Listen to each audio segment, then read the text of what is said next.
السلام علیکم ورحمۃ اللہ وبرکاتہ۔ الحمدللہ رب العالمین، نحمدہ ونصلی علی رسولہ الکریم، اما بعد۔ قال اللہ تعالی فی شان حبیبہ ان اللہ وملائکتہ یصلون علی النبی یا ایھا الذین آمنوا صلوا علیہ وسلموا تسلیما۔ اللہم صل علی سیدنا نبینا شفیعنا حبیبنا مولانا محمد وبارک وسلم۔ الحمدللہ الحمدللہ اللہ تبارک و تعالیٰ کے فضل و کرم سے آج یہ ہمارا 79واں درس ہے، یعنی 79، اور آج ہم اس میں ایک اہم آیت، ویسے قرآن مجید کی ہر آیت اہم ہے، ہر لفظ اہم ہے، لیکن بعض احکام کی طرف ہم توجہ کرتے ہیں اور اللہ تبارک و تعالیٰ توجہ دلاتا ہے تو اس کی اہمیت کچھ اور ہو جاتی ہے۔ بہرحال آج ہم 104 آیت نمبر 104 کا ترجمہ اور اس کی تفسیر پر غور و فکر کریں گے، بیان کریں گے۔ اللہ تبارک و تعالیٰ سے دعا ہے کہ خیر کا معاملہ فرمائیں۔ رب اشرح لی صدری ویسر لی امری واحلل عقدۃ من لسانی یفقہوا قولی۔ اعوذ باللہ من الشیطان الرجیم، بسم اللہ الرحمن الرحیم۔ یا ایھا الذین آمنوا لا تقولوا راعینا وقولوا انظرنا واسمعوا وللکافرین عذاب علیم۔ یہ 104 سورہ بقرہ کی آیت ہے۔ اس میں اللہ تبارک و تعالیٰ ارشاد فرمایا ہے، اس کا لفظی ترجمہ سماعت فرمائیے کہ یا ایھا الذین، اے وہ لوگو جو آمنو ایمان لائے ہو، لا تقولو نہ تم کہو، رائینا وقولو بلکہ تم کہو، انظرنا واسمعوا اور غور سے سنو، وللکافرین اور کافروں کے لیے عذاب علیم، عذاب ہے بہت دردناک۔ یہ بہت ہی چھوٹی آیت ہے، لیکن اس کے اندر ایک اہم مسئلہ بیان کیا گیا اور توجہ دلائی گئی، وہ یہ ہے کہ سرکار دو عالم صلی اللہ علیہ وسلم سے متعلق ہر موقع پر ادب کو ملحوظ رکھا گیا، وہ اس آیت میں بات پیش کی گئی۔ اس کا ترجمہ یہ ہے کہ اے ایمان والو، رائنا نہ کہو اور یوں عرض کرو کہ حضور ہم پر نظر رکھیں، وقولوا انظرنا واسمعوا اور پہلے سنو تم، یعنی کہ غور سے سنو، وللکافرین عذاب علیم اور کافروں کے لیے دردناک عذاب ہے، یعنی کہ جو لوگ نہیں سنیں گے، جو لوگ انکار کریں گے، وہ لوگ کافر ہیں، اور جو لوگ بے ادبی کریں گے، سرکار دو عالم صلی اللہ علیہ وسلم کی شان میں گستاخی کریں گے اور وہ بات ان کے ذہن میں ہوگی، اور اگر بالفرض ذہن میں نہ بھی ہو لیکن اس قسم کے الفاظ کا استعمال کرنے کی ممانعت کی گئی جس سے کہ بے ادبی ظاہر ہوتی ہو۔ بہرحال آئیے اس آیت سے متعلق جو تفسیر بیان کی گئی ہے اسے سماعت فرمائیے کہ اس آیت میں لفظ رائنا سے بے ادبی کرنے والے اس لفظ کی حقیقت سے واقف تھے، یعنی کہ یہ رائنا جو ہے یہودی کہا کرتے تھے، اور انہیں دیکھ کر مسلمان بھی سرکار دو علیہ وسلم کو رائنا کہہ کر پکارتے تھے، بولتے تھے، آواز لگاتے تھے۔ اس تعلق سے یہ بات ہے کہ رائنا مت کہو، انظر نہ کہو. وہ کیوں کہو کیوں نہ کہو آگے تفصیلات آتے ہیں کہ مسلمان بے خبری میں یہی لفظ بولتے تھے، انہیں اس سے روک دیا گیا، منع کیا گیا. جیسے جادو کا موجد اور اس کا عامل دونوں گنہگار ہیں، ایسے ہی رائنا سے بے ادبی کرنے والے اور بے خبری میں اس کو استعمال کرنے والے دونوں مجرم ہوں گے. جیسا کہ میں نے آپ کے سامنے بات رکھی کہ وہ اس کی جو اس کے پنہاں جو باتیں ہیں، جو اس کے پس پشت جو باتیں ہیں، یا یہ سمجھے کہ اس کے اندرونی جو اس کے معنی ہیں، اس کو نہ سمجھتے ہوئے بھی کہنا وہ مناسب نہیں ہے. اس لیے یہاں پر یہ بات مثال دی گئی کہ آپ ایسی بات نہ کہیں جس سے کہ بے ادبی ظاہر ہوتی ہو، اس سے منع کیا گیا. اس سے پہلے ایمان، اس آیت سے پہلے جو لوگوں کا جو بتیرا جو ہم آیتیں جو آئی ہیں وہ یہ کہ اس سے پہلے ایمان اور تقوی کا ذکر ہوا. اور تقوی یہ ہے کہ انسان شبہ کی چیز سے بھی بچے، یعنی جس کسی چیز میں شبہ بھی ہو تو اس چیز سے اعتراض کرے، اس چیز سے بچے. اگر کسی میں، جیسا کہ عموماً یہ بات اکثر آپ سنے ہوں گے کہ یہ بات سامنے آتی ہے کہ کسی چیز کے کھانے میں ہم یہ جانتے ہیں کہ ہو سکتا ہے کہ یہ جائز ہو، لیکن فقہی اعتبار سے، شرعی اعتبار سے وہ ناجائز ہے، لیکن ہم نہیں جانتے. لیکن اگرچہ کوئی ایسا عمل، کوئی ایسی بات جس میں شبہ بھی ہو جائے کہ بھئی اس کے پیسے میں، اس کی رقم میں، انہیں جو کماتا ہے اس کے اندر شاید کچھ سود کا معاملہ ہو، شاید کچھ جو ہے سو رشوت کا معاملہ ہو، تو ایسے چیزوں سے بھی جہاں تک ہو سکے بچنے کی کوشش کرنا چاہیے جس سے کہ شبہ بھی ہوتا ہو. ایسی جگہ کا کھانا کھانے سے ممانعت کی گئی جہاں پر شبہ ہوتا ہو کہ وہاں پر مشرکانہ عمل ہوتے ہوں. یہ تمام چیزیں جو ہے ایک لفظ کے پیچھے سینکڑوں آپ جیسے اس کے معنی آپ مطابق نکال سکتے ہیں، غور و فکر اگر کریں تو یہاں پر یہی بات بتلائی گئی کہ جس چیز سے کسی قسم کا اگر شبہ بھی ہو تو اس سے بچنا چاہیے.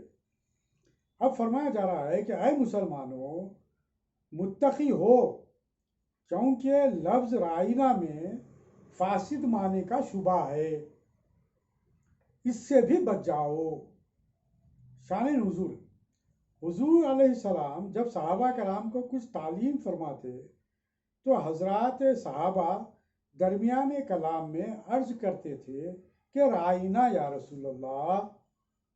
یعنی یا حبیب اللہ ہماری رعایت فرمائیے، ہماری طرف توجہ فرمائیے، یعنی یہ بات ہماری سمجھ میں نہ آئی، دوبارہ ارشاد فرما دیجئے. مگر اس لفظ رائنا کے ایک برے معنی بھی ہے. وہ برے معنی یہ ہے کہ اے چرواہا کا لفظ بھی جیسے اس میں استعمال ہوا، اور بددعا کے معنوں میں بھی جیسے اس کا لفظ استعمال ہوا جو رائنا میں ہے. رائنا، اس کو آئین کو، کہ یہودی کیا کرتے تھے، رائنا جو لفظ ہے اس کے معنی تو ہماری طرف متوجہ کیجیے، اس کے معنی ایک ہی ہے، سمجھے آپ. مگر یہ کہ اس کو یہ لوگ کیا کرتے تھے، یہودی کیا کرتے تھے، رائنا بولتے تھے، رائنا، آئین کے رائے آئین یہ لگا کے نون الف پڑھتے تھے، تو اس کی وجہ سے اس کے معنی بدل جاتے تھے، تو اس کے برے معنی ہیں. تو اس کے لیے حکم یہ دیا گیا، بددعا کے معنوں میں بھی آتے ہیں وہ. جیسا کہ آپ ایک بات سنیے کہ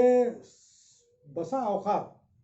یہ ہوتا تھا کہ یہ یہودی کیا کرتے تھے، سرکار صلی اللہ علیہ وسلم کو جب گزرتے آپ تو ان کو سلام کرتے. کس طریقے سے کرتے، السلام علیکم بولتے، السلام علیکم ہے کیا، وہ صحیح لفظ کیا ہے، السلام علیکم، یعنی کہ آپ پر سلامتی ہو، السلام علیکم. لیکن وہ لوگ کیا بولتے تھے، السلام علیکم، یعنی کہ وہ لا کا اظہار نہیں کرتے تھے، لا کو چھپا دیتے تھے اور بولتے تھے السلام. السلام کے معنی ہے آپ برباد ہو جاؤ، آپ تباہ ہو جاؤ، ایسا جو سو بولتے تھے. تو حکم یہ ہوا کہ آپ ان کو پلٹ کر وعلیکم السلام جواب مت دو، خالی آپ جواب کیا دو، وعلیکم. جب وہ السلام بولیں گے تو آپ جب وعلیکم بولیں گے تو وہ تمہاری دعا تمہارے کو پلٹ جائے گی، بد دعا تمہاری بد دعا تم پر پلٹ جائے گی۔ وعلیکم کا مطلب یہ ہے کہ اور تم پر بھی،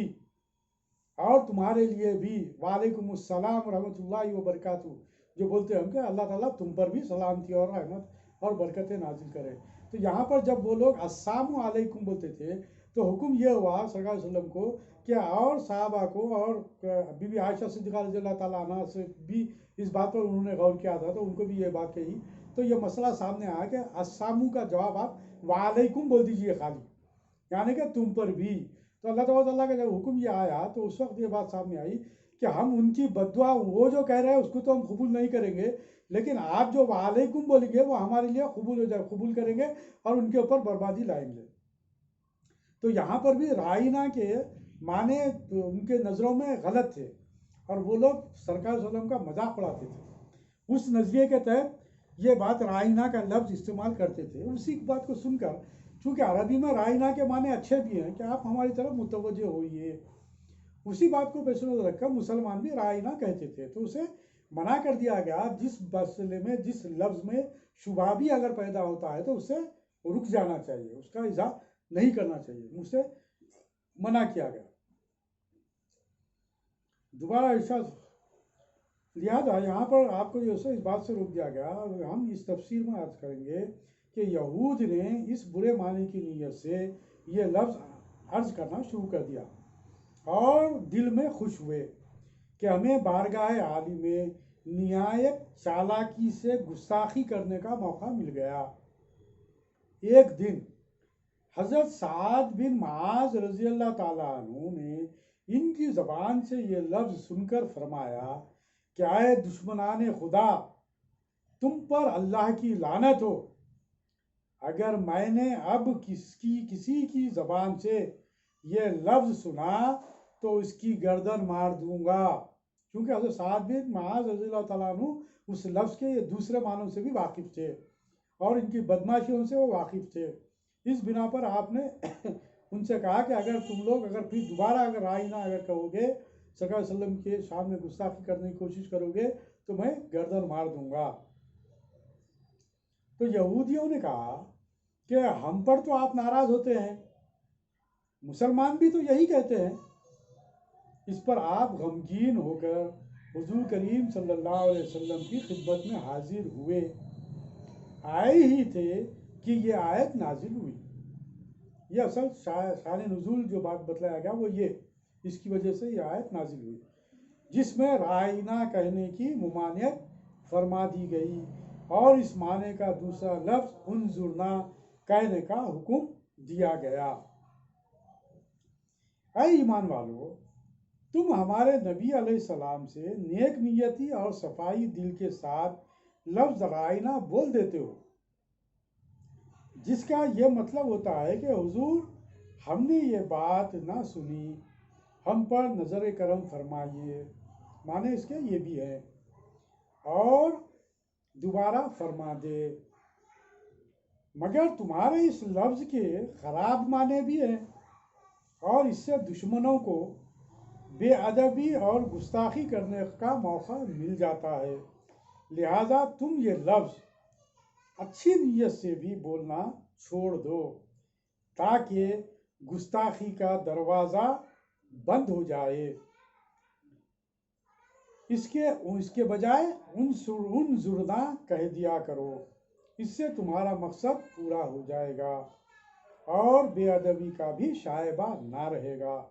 اور سب سے بہتر تو یہ ہے کہ نبی علیہ السلام کا کلام شریف پہلے ہی سے بغور سن لیا کرو، جیسا کہ اس آیت میں یہ بات آئی کہ وَقُولُوا انظُرْنَا وَاسْمَعُوا، اور بغور سنو۔ اس میں جو بات بتائی گئی کہ رائنا مت کہو، یا ایھا الذین آمنوا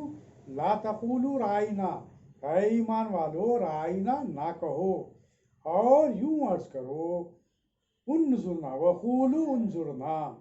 اور عرض کرو کہ ہم پر نظر کرم فرمائیں، وقولوا انظرنا واسمعوا، اور غور سے سنو۔ یہاں پر ایک بات کی طرف توجہ دلائی جا رہی ہے کہ جو بھی سرکار صلی اللہ علیہ وسلم ارشاد فرما رہے ہیں اسے غور سے سنو، جب اگر آپ غور سے سنیں گے تو آپ کو یہ کہنے کی ضرورت ہی نہیں پڑے گی، یہ آپ کو کہنے کی ضرورت ہی نہیں پڑے گی کہ سرکار کو پھر آپ کو متوجہ کرنے کی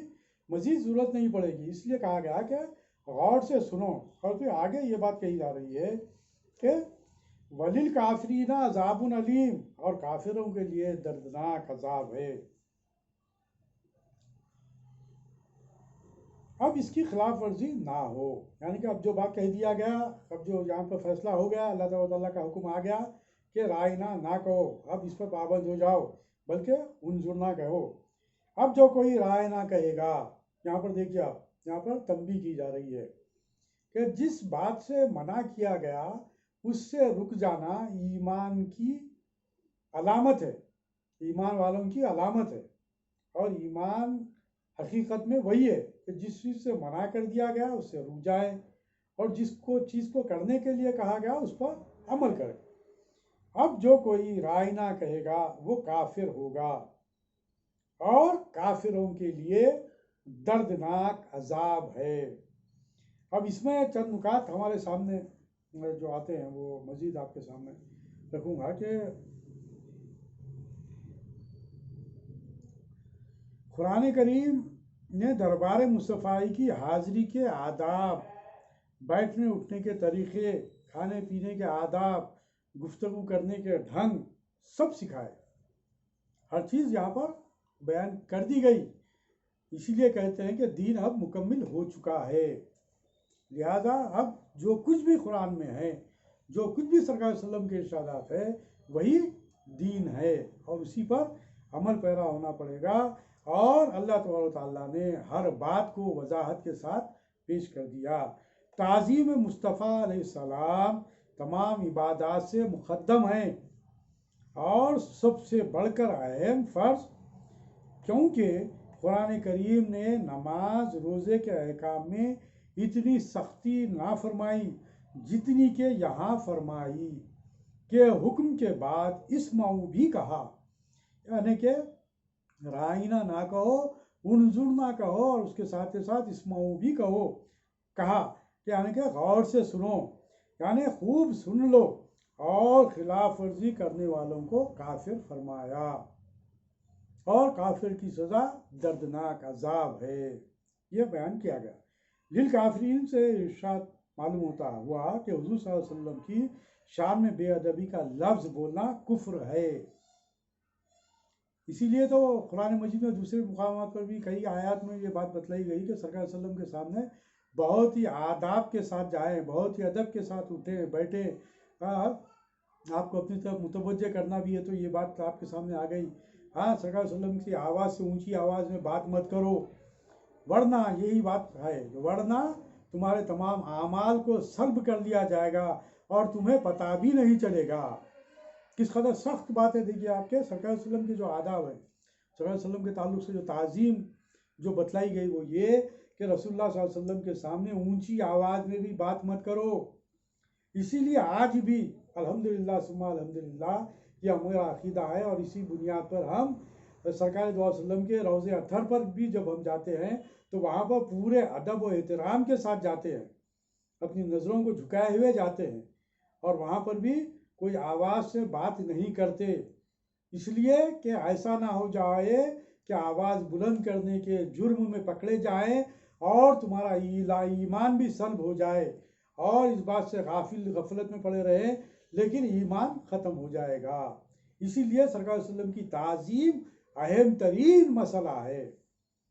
سرکار صلی اللہ علیہ وسلم کی تعظیم ہر ایک کے لیے لازم و ملزوم ہے، اور ہر ایک کے دل میں، ظاہر میں، جسم میں، روح میں یہ بات رچ بس جانا چاہیے کہ سرکار صلی اللہ علیہ وسلم کا جب کبھی نام لیا جائے تو سب سے پہلی بات تو یہ کہ درود شریف پڑھا جائے، سب سے پہلی بات تو یہ کہ درود شریف پڑھا جائے۔ ایک بار درود پڑھنے سے آپ کے 10 نیکیوں میں اضافہ ہوتا ہے،